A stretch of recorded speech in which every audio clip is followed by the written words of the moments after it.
खेसारी श्याम देहाती अपना में हरी के बांधी ले गाती। सोनू आशीष उनकर साथी रोज करेले में हर से चुमा चाटी।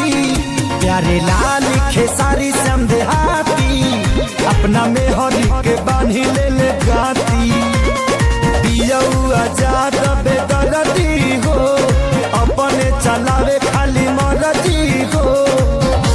पलंग कबहीली हो ए भौजी होलिया में भातार गइल दिली हो।